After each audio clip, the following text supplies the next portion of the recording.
अस्सलाम वालेकुम व्यूअर्स, मेरा नाम है अकील और मेरा ताल्लुक आज़ाद कश्मीर से है और मैं यहाँ पर चाइना में जिचांग चाइनीज़ मेडिकल यूनिवर्सिटी का स्टूडेंट हूँ और मैं MBBS कर रहा हूँ। अगर आप भी चाइना में MBBS करना चाहते हैं और आप कंफ्यूज हैं इस बात को लेकर कि आप किसी अच्छी यूनिवर्सिटी को कैसे चूज़ करें, तो मैं आपको इसका सलूशन आज की इस वीडियो में दूंगा और ये भी बताऊँगा कि अगर आपको चाइना में आना है तो कौन सी ऐसी चीज़ें हैं जिनके लिए आपको प्रीपेयर रहना पड़ेगा। तो वीडियो मुकम्मल देखिए और इससे पहले हमारे इस चैनल को सब्सक्राइब नहीं किया हुआ तो सब्सक्राइब कर लीजिए, क्योंकि एजुकेशन के रिलेटेड और मेडिकल के रिलेटेड और चाइना में स्कॉलरशिप के रिलेटेड आपको इस चैनल पर कई वीडियोस मिलती रहेंगी। सो नंबर फर्स्ट पॉइंट पे जाते हैं, तो वो ये है कि आप एक अच्छी यूनिवर्सिटी कैसे चूज़ करते हैं। अच्छी यूनिवर्सिटी चूज़ करने के लिए आपको उस यूनिवर्सिटी की रैंकिंग देखनी पड़ेगी और आपको ये देखना पड़ेगा कि क्या उस यूनिवर्सिटी की डिग्री पाकिस्तान में वैलिड है कि नहीं। इसके लिए आपको सबसे पहले HEC की वेबसाइट पर जाना पड़ेगा और वहाँ पर आपको चाइना की यूनिवर्सिटीज़ की लिस्ट सर्च करनी पड़ेगी। उस लिस्ट में आपको देखना पड़ेगा कि क्या आप जिस यूनिवर्सिटी के लिए अप्लाई करना चाहते हैं वो यूनिवर्सिटी ग्रीन लिस्टेड है या नहीं, उस यूनिवर्सिटी की रैंकिंग A+ है या नहीं।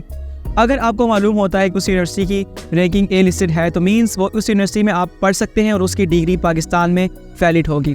सेकंड पॉइंट ये है कि आपको कैसे पता चलेगा कि कौन सी यूनिवर्सिटी आपके हिसाब से बेहतर है। मतलब आपके अगर FSC के मार्क्स ज़्यादा हैं तो ये यूनिवर्सिटी आपको सूट करती है, अगर कम है तो फ़लाँ यूनिवर्सिटी सूट करती है।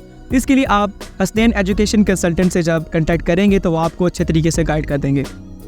सेकेंडली बात कर लेते हैं इश्यूज़ की कि जब पाकिस्तानी स्टूडेंट्स चाइना में आते हैं तो उनको कौन कौन से इश्यूज़ फेस करने पड़ते हैं। तो सबसे जो फर्स्ट इशू होता है वो होता है फूड के रिलेटेड। ऐसा नहीं कि यहाँ पर फूड अवेल नहीं है, यहाँ पर हलाल फूड अवेल नहीं है, ऐसा बिल्कुल नहीं है। मगर सिर्फ जब आप पाकिस्तान से घर का खाना खा के यहाँ पर आते हैं तो आपको कुछ दिनों के लिए बहुत ही अजीब लगता है और आप यहाँ का खाना अडॉप्ट नहीं कर सकते। इसके अलावा आप अपनी खुद की कुकिंग भी कर सकते हैं, जैसा कि हम लोग करते हैं। हम लोग बिल्कुल पाकिस्तानी डिशेस यहाँ पर पका के खाते हैं। मगर अगर आप बाहर से खाना चाहते हैं तो वो आपको थोड़ा एक्सपेंसिव पड़ जाता है और उसका टेस्ट भी थोड़ा सा डिफरेंट होता है, मगर टाइमली आप उसके साथ यूज टू भी हो जाते हैं। नंबर 2 जो डिफ़िकल्टी यहाँ की है वो है कल्चर। पाकिस्तान का और यहाँ का कल्चर बिल्कुल डिफरेंट है और इसके रिलेटेड भी आपको थोड़ी सी चीज़ें फेस करनी पड़ेंगी। सिर्फ स्टार्ट में आहिस्ता आहिस्ता आप हर चीज़ को अडॉप्ट कर लेते हैं।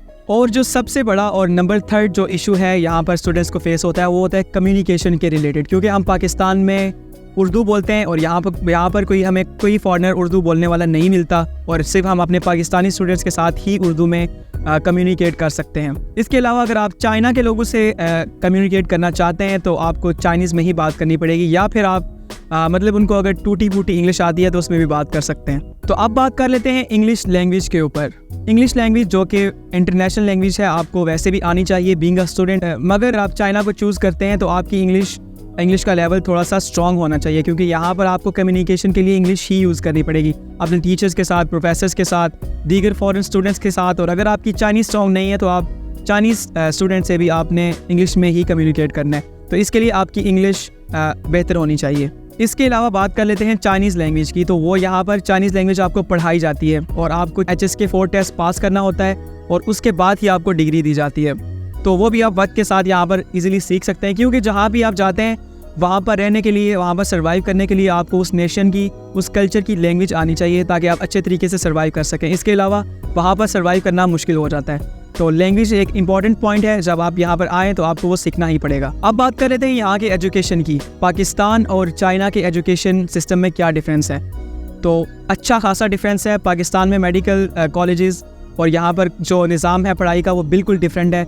अगर टीचर्स की बात की जाए तो टीचर्स यहाँ के इंटरनेशनल लेवल के होते हैं और ये यूनिवर्सिटीज़ भी पाकिस्तान की यूनिवर्सिटीज़ से काफ़ी डिफरेंट है। यहाँ की क्लासेस, यहाँ का इंफ्रास्ट्रक्चर, यहाँ की स्टडी सब कुछ डिफरेंट है। अगर आप लैब्स की बात करें तो लैब्स में काफ़ी ज़्यादा फैसिलिटीज़ स्टूडेंट्स को प्रोवाइड की जाती हैं और इसके अलावा को करिकुलर एक्टिविटीज़ जो हैं उनके अंदर भी आप काफ़ी हद तक पार्टिसिपेट कर सकते हैं। आप एक अच्छे स्पोर्ट्समैन भी यहाँ पे बन सकते हैं, एक अच्छे फोटोग्राफर बन सकते हैं। मीन्स कि आप स्टडी के साथ साथ अपनी दूसरी ख्वाहिशात को भी लेके आगे बढ़ सकते हैं।